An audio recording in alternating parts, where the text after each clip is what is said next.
Hey, it's your pal Mike Shea from Sly Flourish, here with another episode of Sly Flourish's Lazy DM Prep. In this weekly show, we go through steps from Return of the Lazy Dungeon Master while preparing for our Sunday D&D game. This show, like all of the work of Sly Flourish, is brought to you by the patrons of Sly Flourish. If you want to help me out, you can do so by becoming a patron of Sly Flourish, going to patreon.com/SlyFlourish and signing up. You will help support shows like this, and you'll get access to all kinds of interesting and exclusive material. I am also running a Kickstarter this month, and it is for that book right over there, The Lazy DM's Companion. The Kickstarter has been doing very, very well. I'm very excited for it. You can sign up. As little as $10 gets you the PDF of The Lazy DM Companion, but you can also get not only the companion, but also Return of the Lazy Dungeon Master and the Lazy DM's Workbook in print as well, shipped directly to your door. First time we're doing a full print run of all 3 books. So very exciting stuff. There's also, even if you don't want to buy it, if you don't want to back it, there is a 17-page preview of all kinds of interesting material you can go download and use in your game today. The Lazy DM's Companion is a book of guidelines and inspirational generators to help you prepare and run your 5e games. If you're familiar with the work I do on this show, if you're familiar with the work that I do in Return of the Lazy Dungeon Master and the Lazy DM's Workbook, you will, I think, certainly understand what I've got here, and I hope really enjoy it. So I'm very excited for that. It's been going very well. I'm very excited, and I cannot wait to get that book in your hands. So I hope you'll help me out, help yourself out, and back the Kickstarter and get some great stuff. Boy, oh boy, fun stuff to talk about today. They fought last game, so we're going to talk about what it's like to fight Oral. They also came back and found out that 10 Towns is on fire. Big things going on. Big tier 2 things going on. We were just talking about the shifts between tier 1 and tier 2, and we are now firmly in tier 2. Oh, where's the Kickstarter link? Good question. Right there. And the Kickstarter link, for those who are watching the show on YouTube or listening on the podcast, the links to the Kickstarter and everything else are down in the show notes below. Yeah, so we were just talking on the Lazy DM talk show about how the tiers of play shift the total scope of a game. That the difference between tier 1 and tier 2 is a big jump. Tier 2 to 3 and 3 to 4. They're major escalate, like powers of 10 escalation in threat levels, right? Tier 1 is, hey, we lost our cart full of ore that we used, or full of all the ingots that we used to make metal goods. Could you go deal with that? There's some goblins out there that stole it. That's a tier 1 problem. A tier 2 problem is, our whole village is under threat, right? By a great big mechanical horror that has been built by the Duergar. That's a threat. Tier 3 is, we got God problems. The whole world is under threat. So those escalations of the tiers of threat, I think, are really, it's important to have a handle on those. And I think I am now seeing it in my Rime of the Frostmaiden game. So let's take a look at where things went last game. It was their last session on Solstice and Grimskull, and then we did a very quick cut of them coming to 10 Towns.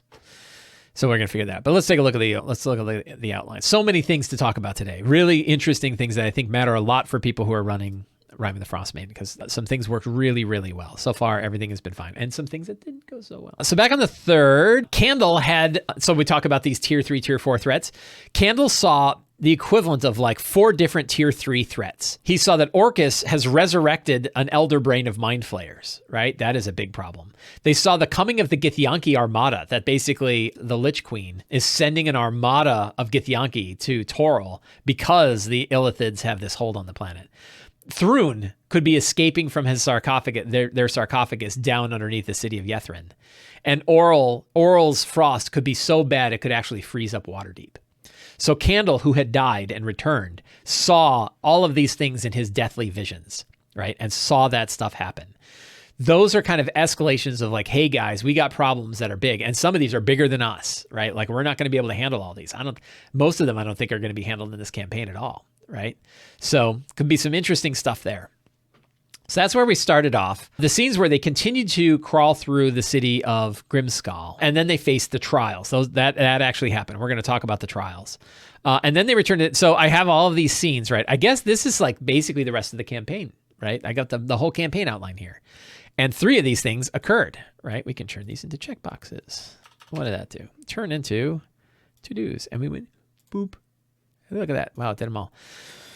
So they explored Grimskull. They did not go upstairs, so they didn't deal with the rock. So that means I can use the rock for a later threat. They did go, they met the big walrus. They enjoyed the walrus sliding around on the ice. They thought that was a lot of fun. There's a great big walrus down there who has been awakened. Where's the NPC?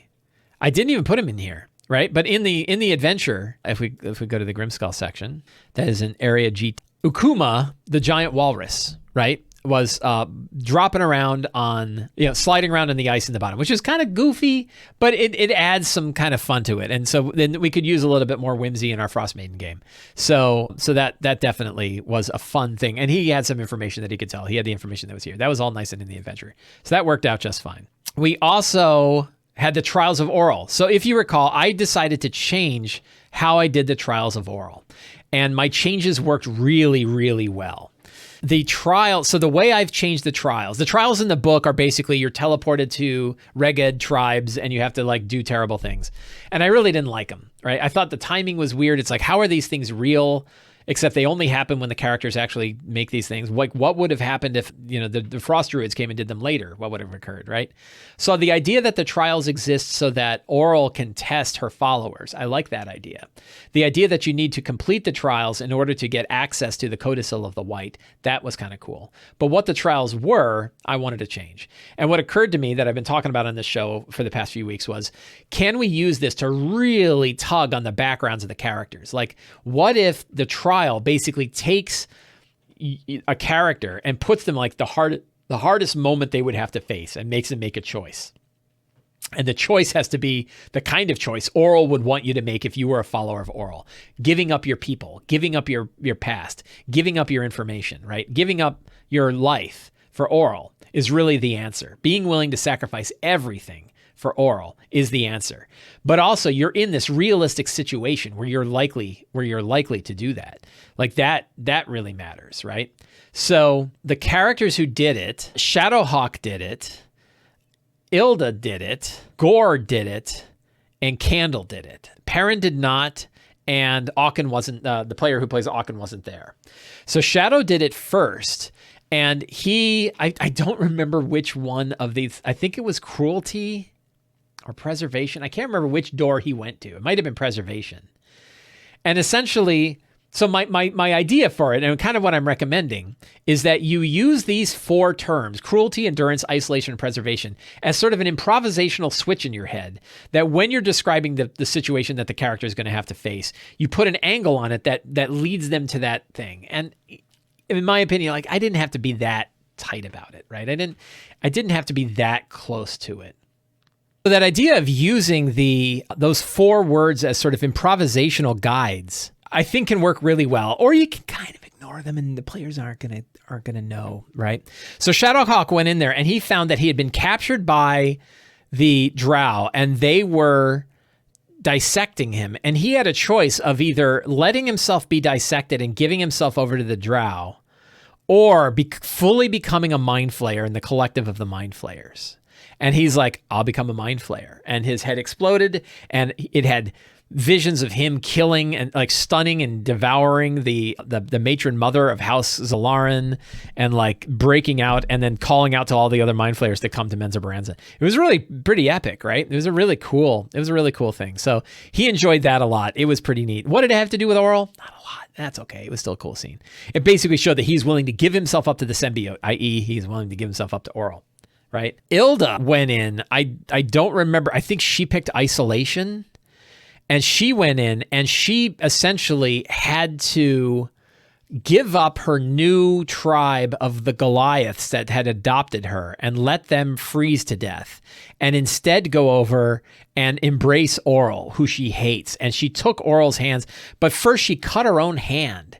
And when she did, Thrune-like blood started to flow up Oral, and Oral kind of recoiled at this, right? And it showed that Ilda's got a Thrune thing going on that bypassed and sort of channeled its way in. But she also realized that basically what she discovered is that she will do anything to thwart Oral. She will give up anything to thwart Oral. And that became clear to her right? And what's kind of neat about the trials is like they're sort of visions, right, that the characters have, but they make these choices and they have to live with the choice that they make and know that they would have made that choice, right? And that to me is the psychological fun of the trial. It's not about DCs, it's not about mechanics, it's not about all this stuff. It's about a player having to make a choice for their character that their character would know that changes the character forever, even though it didn't result in what they saw in their vision. Gore went in there and he saw that he had this massive caravan, that the Wan Alcazar associates, all this stuff going on, all this stuff. And he saw Torga, who she had frozen to death in Revel's End, right? And Torga told him because he kind of turned her in. And Torga said, if you want to join us, right, you have to give up your name. You have to say it. And when you say it, it will be the last time you ever hang on to it. You will lose your family forever. And it said, say your name. And he's like, what do you mean? It says, say your true name. And he said, Grey Castle.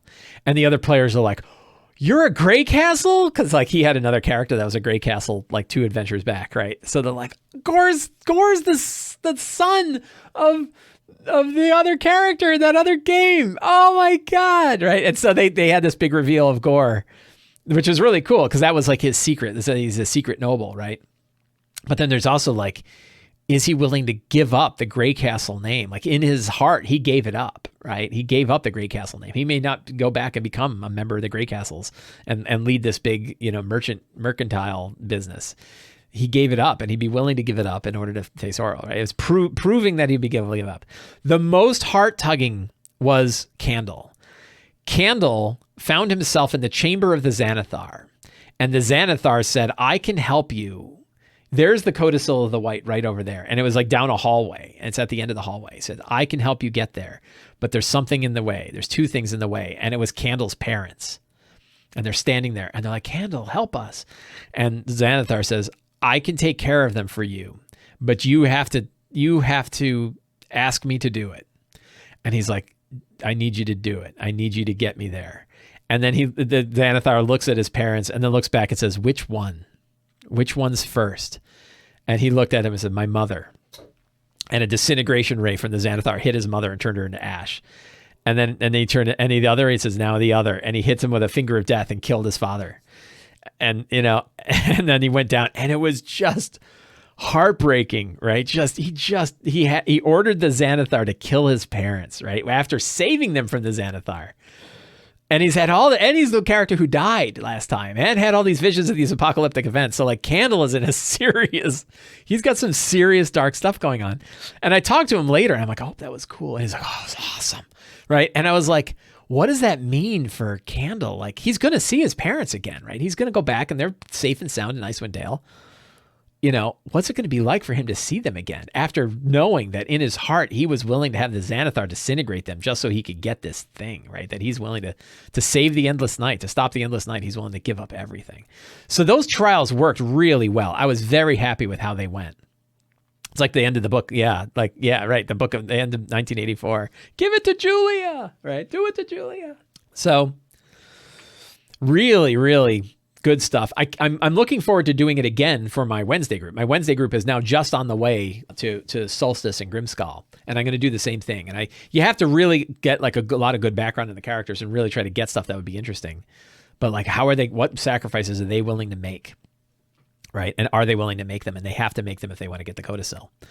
So that worked really well. And then they got the Codicil, and then I kind of fast forwarded pretty quickly, right? Because I was like, I don't want to have like a big travel. They got to 7th level. Oh, well, hang on a minute. So now we get to the other part, which is they went into the chamber and they got the Codicil of the White. And who should be there in the chamber but Auril in her 3rd form, the crystalline form. And turns out the crystalline form is not a great form to have stuck inside of a big room. And I should not have been surprised by this, but I was. And I had to change some stuff. I will accept a good deal of blame for not running this monster by putting it in the wrong place. And the key is it can fly, right? It flies 30 feet and can hover. This is important for a couple of reasons. It is important because its multi-attack is a ranged spell attack, which means if anybody is next to it, this is at disadvantage. And its polar ray is also at disadvantage when it uses action surges, right? Or not action surge, when it uses legendary actions, which means pretty much everything this third form can do requires that it is not adjacent to an enemy. It can do some other stuff. It does this, so Blizzard's Veil, 30-foot radius sphere on itself, aura within the sphere is heavily obscured, so you can't see it. Sphere moves with aura. Effect lasts until aura drops to 0 hit points or until she chooses it. So she can put this veil around herself. And I don't think it goes, or until her, so you can break her concentration. So the problem with this one is like she has an AC of 19 already, and then you put this up and now it's 19 with advantage. That's boring. First of all, it doesn't do anything. It just makes her hard to see. And it's boring, right? The area within the sphere is heavily obscured. So if you go into the sphere, I think it actually negates, oh, she has blind sight. So she sees where she has blind sight and true sight. She can see you. You can't see her, which means she has advantage on her attacks and you have disadvantage, which means she could hit you with the polar ray. It's just not with advantage anymore. But you would now have disadvantage to hit her. This probably makes up for the fact that she's got like vulnerability to thunder damage, right? So, and Snark Knight says, good time to ignore the range disadvantage rule. Yes, it is. And that's what I did, right? But it would have been a little better if this was like a dexterity based, a dex saving throw or something like that. So it's more like a Ray of a Beholder instead of a ranged attack. So this could be very effective when it can fly. If it's stuck in a room, it can't fly and get out of range. But it's also could be, I think even if you're running it as flying, it could be pretty lame. It could be a very frustrating enemy to face. It also has this aura, right, where it does an aura, but it's only 10 feet. So it's anybody that's close to it, right? And she can increase it for 2 actions. So she can make it 20 feet, 20 damage, 30 damage, 40 damage. This will destroy characters who don't have cold resist, right? This is really hard against cold resist. And then you have this, like, she can blind people around her, which also makes them at disadvantage. So she has 2 different things that just make it hard to fight. And then this thing, which could, so I guess like in the right tactics, it's probably pretty effective. It could also be pretty lame, right? It could be just frustrating to fight. So I just played around a lot with it. I let her make her polar ray attacks without disadvantage. I did increase the aura once to 20 points, at which point it started really eating people up, and then it was destroyed, and then it worked. So it was okay. Like, I ran it okay, but I had to do a lot of manipulation of this stat block during the game to really make it run kind of, you are destroying one of the 3 forms of oral. That should matter. And not make it totally frustrating and boring.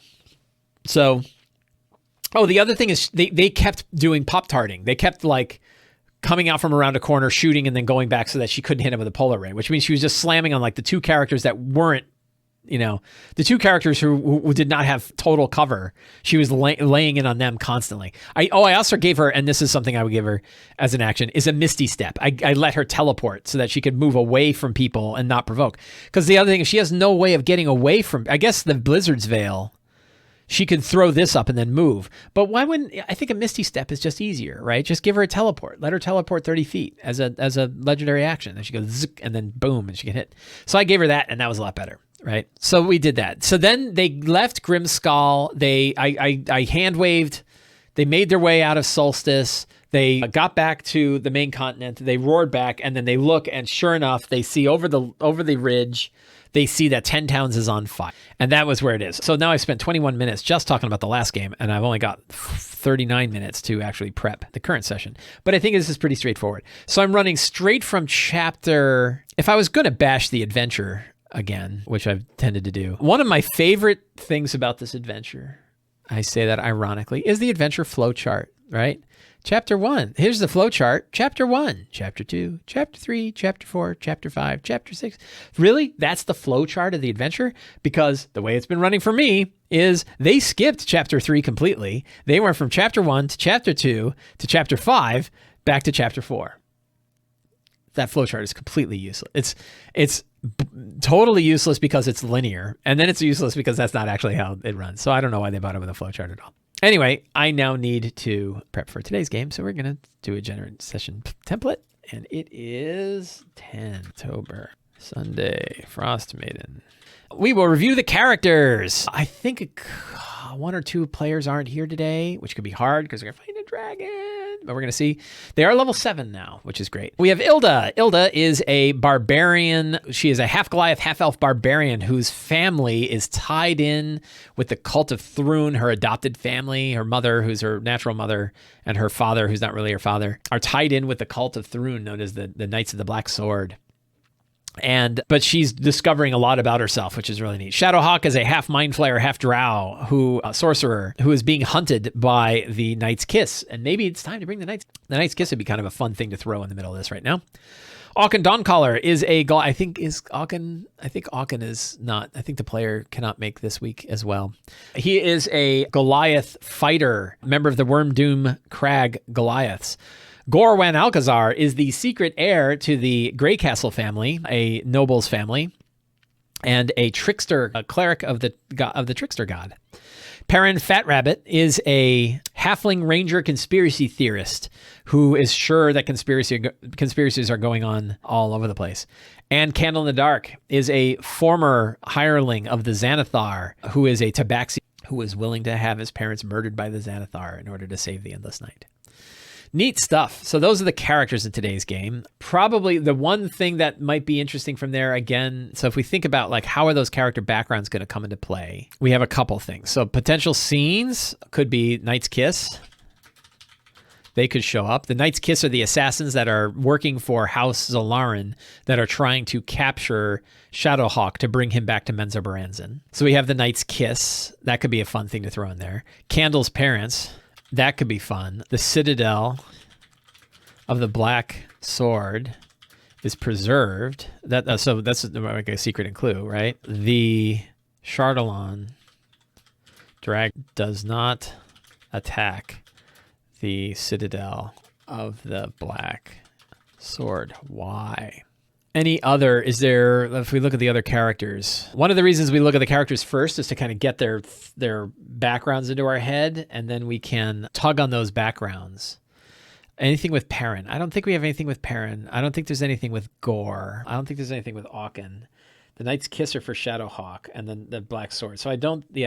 That's kind of three character hooks we can sort of draw into today's game. The Knight's Kiss could show up.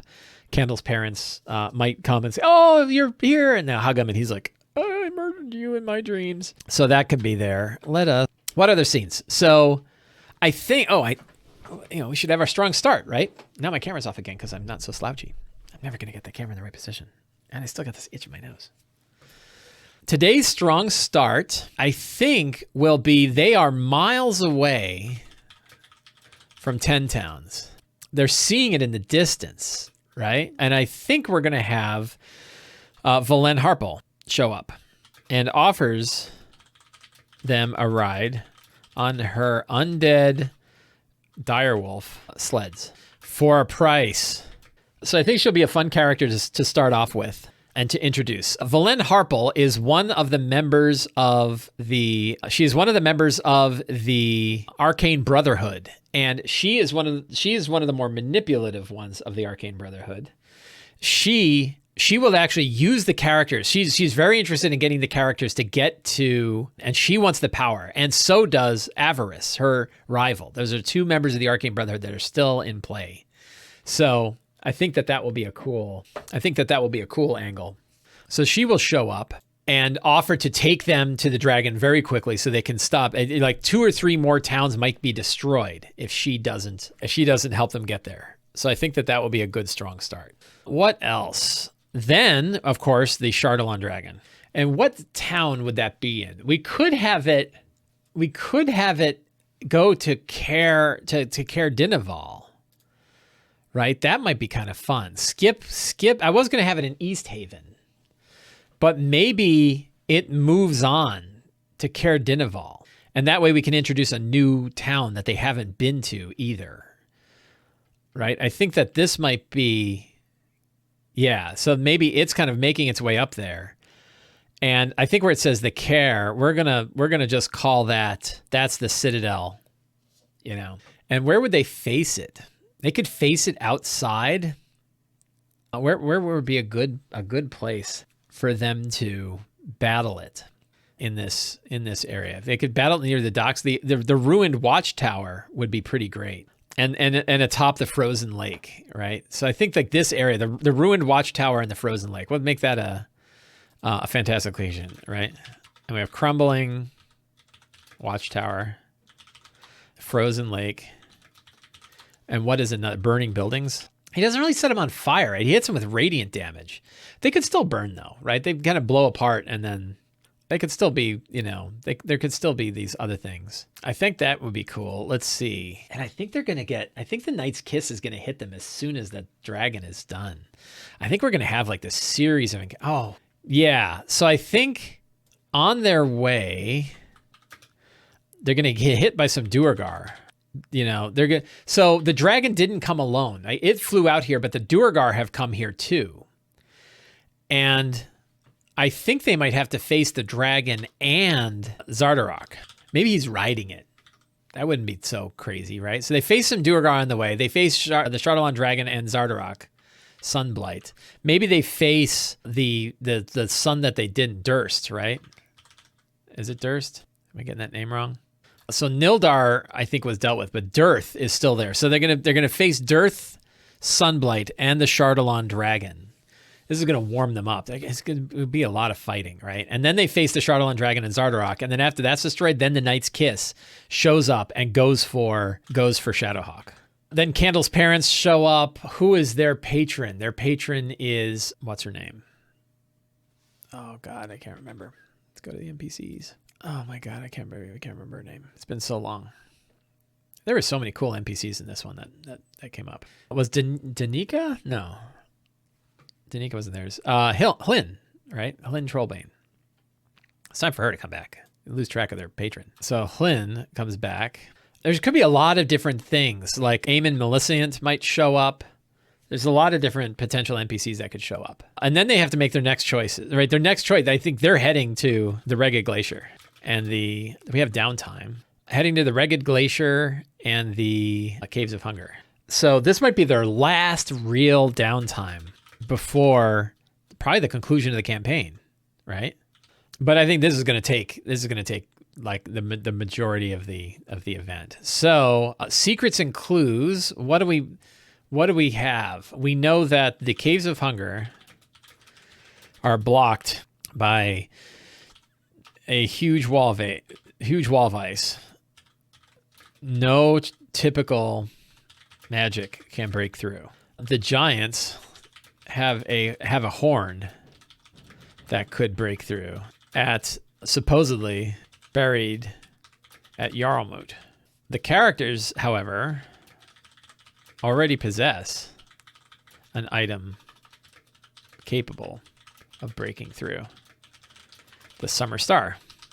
So they don't really need to go to the Jarlmut. Avarice seeks the power held under Yethrin and will stop at nothing to get it. The same is true about Valen. Oh, she just craftier about it. All right, so you have two members of the Arcane Brotherhood. Xardarok and his son both came to 10 Towns to destroy the city. Xardarok received his messages from Deep, but in reality, from his priest to Deep Dura. In reality, it was Father Limac, the Caller of Thrun. So that could be pretty cool, right? This one dude, he's one of my favorite evil NPCs. Look at this guy. Look at that dude, right?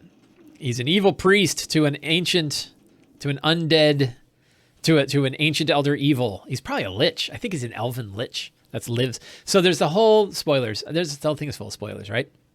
In Yethrin, there is a demi-lich wandering around, and it's kind of lame. And so I'm going to change the demi-lich for an actual lich. And that lich is going to be Father Limac. I think Father Limac has been sort of, going in and out of Yethrin with the goal of bringing the Chosen to release Thrun. And I think that Chosen is Ilda. I think that's where I'm going to go. And the destruction of 10 Towns is like a good way of pushing pushing into that position. How many is that? 8? I got 2 more. So what other secrets could they learn? These would be things that they could learn from all kinds of different people. Aemon believes that Ilda is a chosen of Thrune, baptized by Father Limac at the Standing Stones baptized by Father Limac at the Standing Stones of Dugan's Hole. Oh, and the other big secret, which was revealed as part of one of the secrets that was revealed during the trials, is that Aemon murdered Aachen and Ilda father by dropping an avalanche on his head, on him. That could make for a fun reveal because I think he's going to show up here. Like, I think we're going to have like a whole series of like, a fun 10 Townsy sort of stuff needs to happen.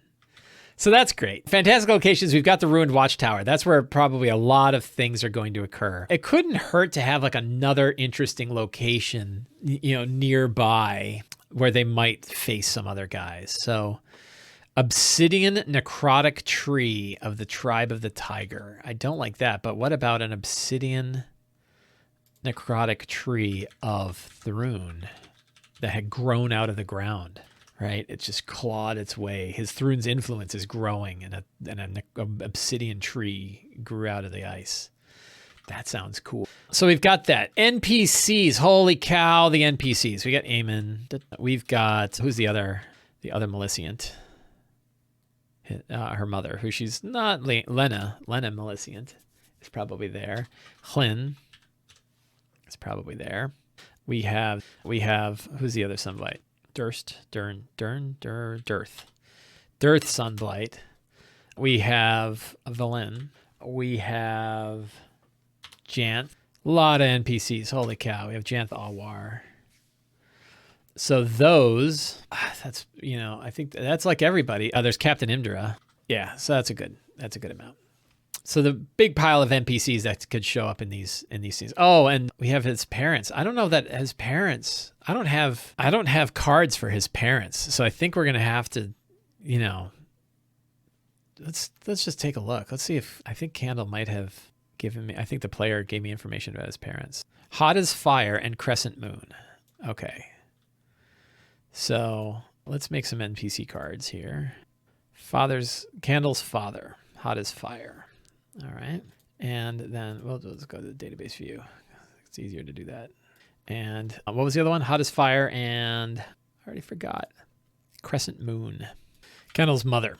I can delete this guy. And let's get some pictures.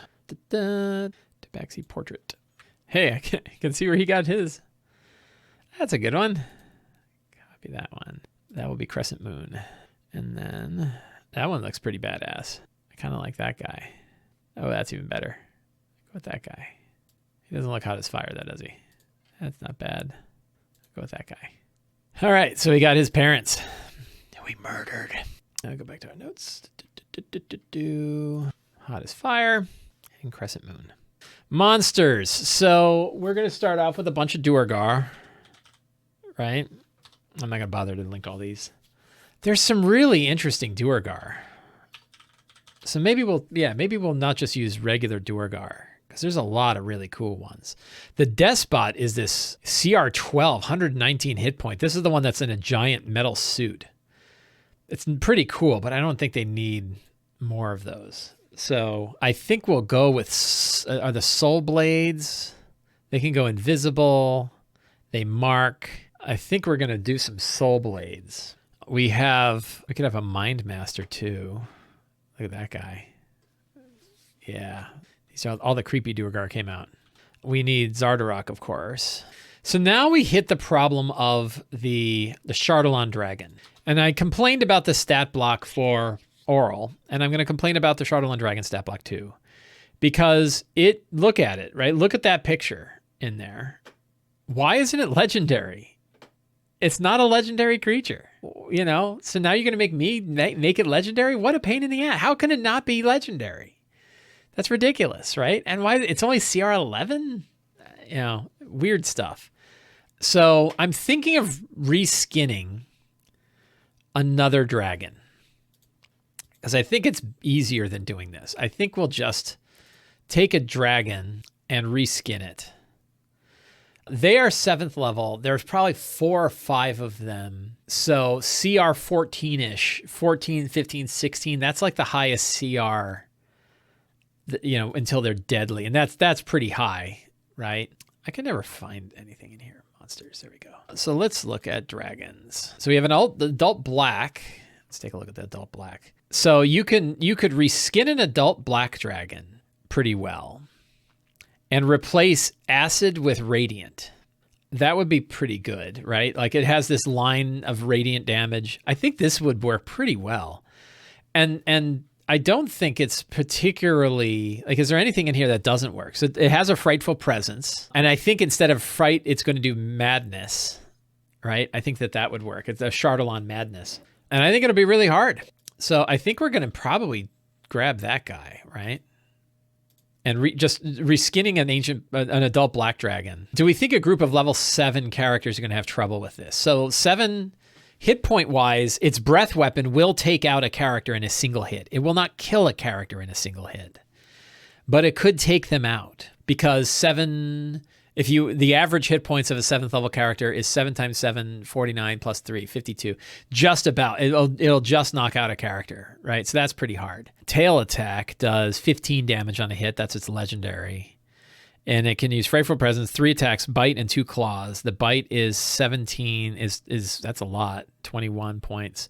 Claws 13 each. So it's a lot. It's going to take some serious work. But I think we could tweak it. I could also get rid of the extra like radiant damage on this and just 17 on a bite and 13s on the claws. I think that would work. But I like this is pretty hard. It's 3 challenge ratings higher than a Chardalyn Dragon, but they are 7th level. So I think that's going to be okay. We're going to do that. And I like that. I love the adult black dragon is a better stat block than the Chardalyn Dragon. So why would it not be like you remember I was talking about banish before. You just banish it, right? If you get it and you get its saving throw to suck, it's charisma. Charisma's pretty good. And it has +8 on charisma save. So I guess you're not banishing it, right? But like, I don't know. It seems like you could just get this sucker. I don't know why it's not legendary. Like it's got the same AC. Oh, what am I looking at? I'm sorry. I'm looking at the wrong one. I'm an idiot. I'm sitting here complaining about the stat block I just chose to use. What's its charisma? -4, right? -4, which means if you can't, that is ridiculous. Is easily 1 banish will get rid of this thing so easily, right? And it has magic resistance, but that's just advantage, and that doesn't really help. Yeah, terrible stat block. So it's a little harder than this, right? I mean, the adult black is harder than this, but I think it's probably about right. I think so. Now we have the Knight's Kiss. So let's talk about Drow, right? What kind of Drow monsters we got? Drow Shadowblade is CR 11. Could one of them be a Shadowblade? 2 attacks with a Shadow Sword. If either hits the target of Cube of Darkness, that's pretty nasty. That's pretty hard for Knight's Kiss. What else we got? Inquisitor as a spellcaster. Ooh, big one. Has a Deathland. That's probably too high for a single monster. I could always use a good old Drow Mage. That's not so bad. Drow Assassin. That might be better. The Assassin is probably better than the Shadowblade, but the Shadowblade's really pretty cool. Is the Drow Assassin essentially just an assassin?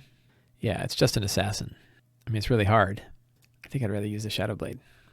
Elite Warrior is pretty good. This is from them. And they probably have a team, right? They have their Wetwork team, which are just pretty straightforward Drow, probably. Drow Mate Your Mother, Favorite Consort, Inquisitor, Priest of Loth, Shadowblade, Summoner Variant, House Captain, Spore Servant.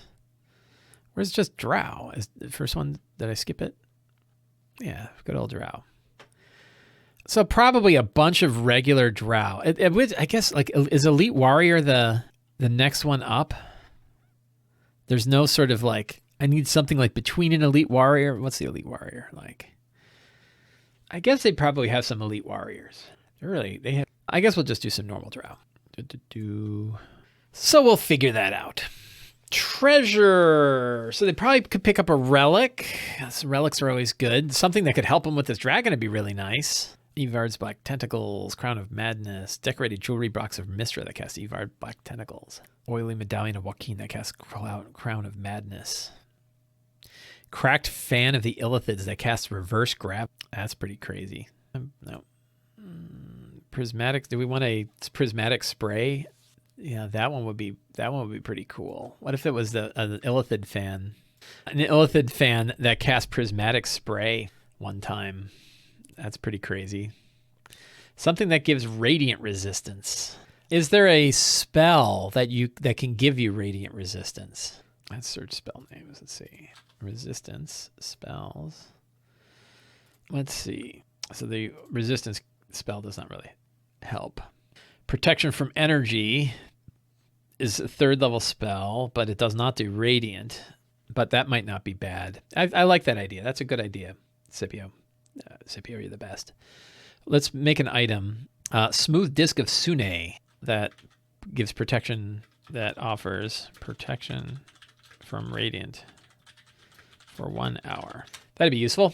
They just got a bunch of magic items on Solstice, so I don't think I need to do any other permanent magic items. So I think they're all set. So I'm going to sort of build the encounters. Right? I'm not like planning out which encounters. I'm not planning out which encounters, like what number of monsters we're going to have for any given encounter yet. I'll worry about that when I actually run the game. But I think I've got everything else. So I'll keep my marching order here. I may have to tune a fair bit depending on which players show up. So we'll see.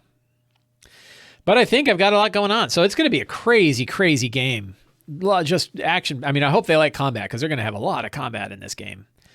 But then there'll be some fun downtime, some fun other scenes. And then it'll be kind of like their final foray into 10 towns. And then they're heading off to the Caves of Hunger. And that's the final conclusion as they go there. And then they go down into the thing and they seal up Thrun.